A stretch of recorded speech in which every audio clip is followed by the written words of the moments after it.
everyone. Thank you for joining us on this week's episode of Weathering the Market. I'm meteorologist Kailey Carey. And I'm meteorologist Dion. And I'm head of marketing Emily Creevy. Well, and sales now. Congratulations. And sales That's now. right. Yeah. Multi-roles. Today we have an exciting podcast in store for you. We are going to be covering the latest hurricane release, or I guess you could say the latest update. That's correct. So the wonderful people over at Colorado State University put out these hurricane forecasts where they look at several different parameters, and they have their own kind of governing parameter in which they come up with this value to determine the activity within that season. But this all coincides with a lot of things we've been talking about recently. INSO updates and updates to the MJO forecast and just kind of overall things that we've been seeing. So as we push closer and closer towards that fateful first day of hurricane season, we figured that this would be the perfect time to go ahead and update everybody on the latest. And how convenient. Did you see that there's that 30% chance out in the 5-day graphical tropical weather outlook? Actually, to be honest, I did not see that until you brought it up this morning, which I guess, to be fair, it is a little earlier than usual. A little. They did announce that they were going to start putting out these advisories starting mid-May this year because of situations like what we've got going on today. But actually, no. I guess it's just time to start getting into the habit of checking it. I know, it is here. But speaking of hurricane season, about to get kicked off, what are they saying? What did the article have to say? So right now, the latest forecast from Colorado State has indicated that we are still looking at an above average hurricane season. There are numerous factors that go into this. One of the biggest ones is one topic that we absolutely love talking about around here, and that is the INSO.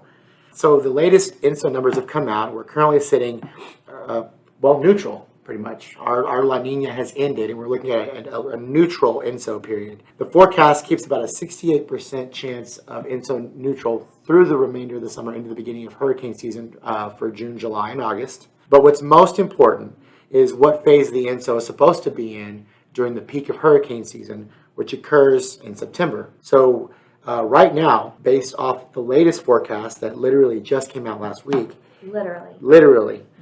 There's almost a 50-50 split between a neutral phase and a La Nina phase. So it really sounds like we know what's going on. Like we know what's going on. Yeah, it's a 50-50 chance. It's a 50-50 chance.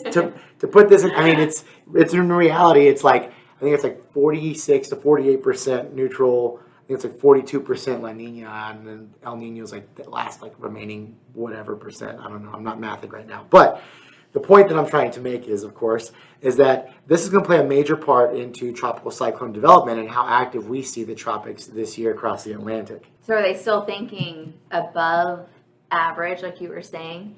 And is that due to the neutral? So with more of a neutral phase or even a weak La Nina, they combine that with looking at the AMO and the THC, the thermohaline circulation, with more of a positive THC. They were looking at more of an active season. So they combined that in with the El Nino forecast. I'm trying to put all that together. I'm sorry. It's kind of tricky how it all lines up. But that being said, we're still, again, it's going to be very, very dependent on the INSO phase, which is kind of what we're waiting to, as we've hinted on other episodes in the past, we're still kind of waiting to see what's going to happen with the INSO. Yes, and what's so interesting is we're in this neutral phase of INSO, and we can kind of continue in this phase. The MJO has been the main driving force behind our weather pattern here in North America, which has been, for me, I'm a weather nerd, so it's been beautiful to watch everything unfold. Like, we are in a classic phase 4 right now, and we are seeing those classic systems come through. And so in looking ahead in the forecast as we start to head into hurricane season and what we're looking at, so around day 10 or so, we go into phase 7. And you're like, Kailey, what is phase 7? Yeah, I was actually just about to ask you, what is phase 7 mean? Well, leading up to that, we're kind of going to go into this instant summer here in the next 10 or so days. It's going to warm up. We're going to see things really start to shift around. But then once we go back to that phase 7, we're going to see that cold air start to come back down. We're looking at more cold air coming in up from the north. And when that happens, after us having that warm spell, we get that convergence of the warm air and the cold air. And it looks like it's going to be taking place closer over to the water. And if you look at the long-range Euro outlook for rain, it looks like we could start to see something stirring up as early as June 1st, June 2nd. So right on time for hurricane season. I'm not that I'm that excited about it, but the phases are lining up and the long range model runs are lining up as well. So just something that, we're watching as we head into phase 7, but we still have to get through phase 5, 6 first. So, but it's going to be a quick move. That's right. And, I think it's worth noting too, they take a look at probability of landfall, potential landfall. Again, these are just estimates based off current values. And a lot of the things that these forecasters are seeing over at Colorado State is they're showing a little bit more active season, especially for parts of the Gulf Coast and the southeastern U.S., which again goes along with what we've noticed in other forecasts in the past, how we're starting to see kind of more of that wetter pattern across the portions of the southeast. Of course, the drawback is how much of that expected precipitation is associated with tropical cyclone development, which could be problematic for growing regions out in the southeast. Right. Well, let's click pause real quick on weather and let's talk about commodities right now in the southeast. Yeah. Cotton. Right? Cotton's the big one. Okay. And so what are we looking at right now over in that region? A lot of rain, not a lot of rain. So actually the forecast has been actively drying out over the next couple of weeks. We're seeing spots of showers kind of here and there. Mostly we're looking at light to moderate, maybe occasionally moderate precipitation. I think we're starting to notice some areas of dryness developing in parts of the Carolinas. Most of the southeast has been fairly adequate precipitation through the winter and early spring, which has been great. So this dryness is welcome. The question is, how long will that dryness last? Will it continue to be a problem for growing regions, especially again, like I mentioned, in the Carolinas, places like that. And of course, we all know if you live in the Delta region, you've had adequate rainfall. I think you've been doing pretty well on rainfall. Most soil moisture content is above normal. So yes, and possibly excessive as we head in deeper into next week.